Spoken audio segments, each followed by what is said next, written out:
Keep watching if you want to build a base like this. Hello all you boys and girls, it's Michael again from MTG and More and miniature painting this time. We are going to build a base for this little guy here, which is a Warhammer Giant, and we're going to do it on a 75mm base. It's a 3mm MDF base, it has been pre-glued, and we are going to mount Mr. Giant on it. Do be aware, the Giant isn't finished yet, but it's almost done. So I had a spare piece of styroder.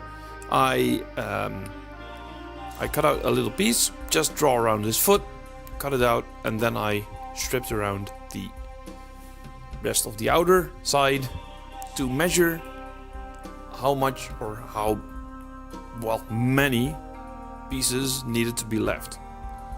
So then I checked where it should be and how it should be, and yeah, that should be right.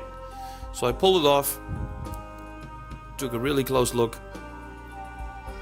and as you can see, that is the footprint of Mr. Giant. I'm not sure, I have three names, Och, Gorg and Gorg, and one of them should be that giant, I really don't know.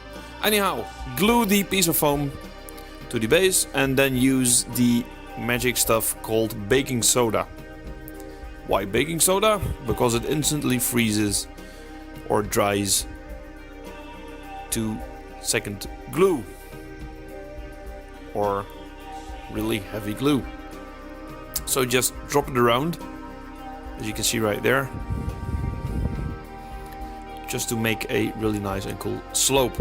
This is the first time I have been using baking soda for this kind of stuff, and I will most definitely use it again. It's an instant hardener and you can make some really cool stuff with this.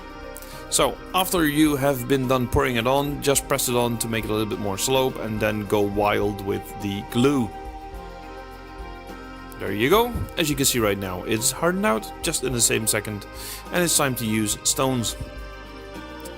Just to measure out where the stones will be, press the Giant in there and just, go wild with hot glue. I just took the liberty of taking two stones and a lot of debris, so I just smacked it on there. And as you can see, I'm really busy gluing. This is the completed base, and now we're going to use or go wild with instant filler.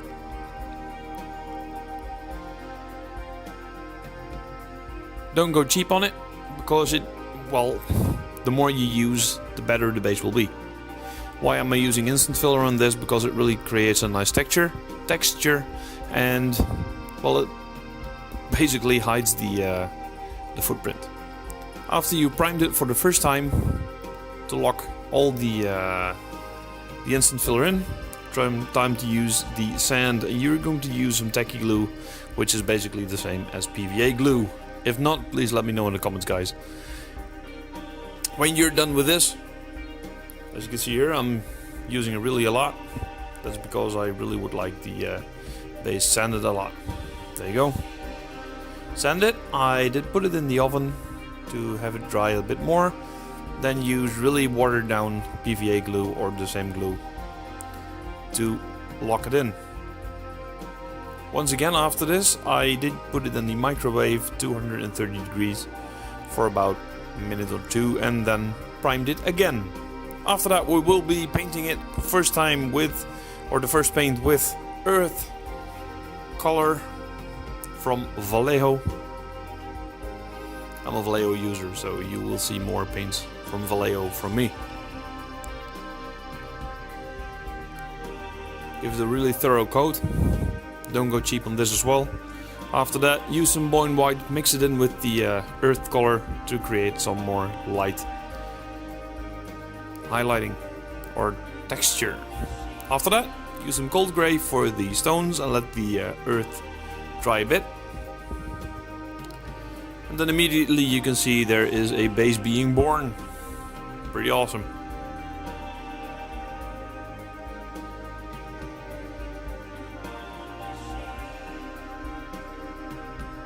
There you go. Now use some Stonewall Grey on top of it to create more highlights for the rocks, to make them even more realistic than realistic rocks just straight out of your garden, which are actually rocks But then again, some kind of strange way, painted rocks always look better than natural rocks. Weird, huh? Then use some almost pure bone white to highlight the footprint. And after you're done with the footprint, it might look something like this. Time to take out your PVA glue again and go wild with some flock or static grass. I normally, with all my bases, do it around the rocks so that it looks more natural as being grown out. As you can see right there, that's how you should flock, or how I flock. If you do it all the way around.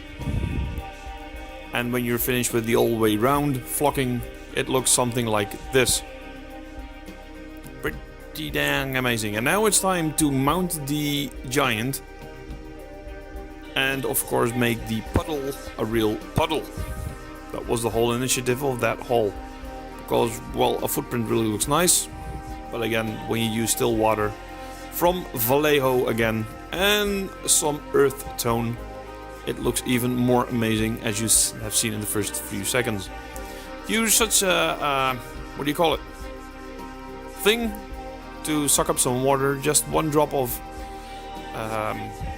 earth tone, and then wipe it out among the hole so that it actually looks like a hole. And immediately you can see that it runs between the toes, and you get some really nice contrast and some really nice stuff. When you're done with that, push all the way around and basically you're done. There you go. That is how you make a muddy base. Let it dry for about 24 hours and this looks something like this. Thank you for watching. I hope to see you soon. And may the dice be forever in your favor.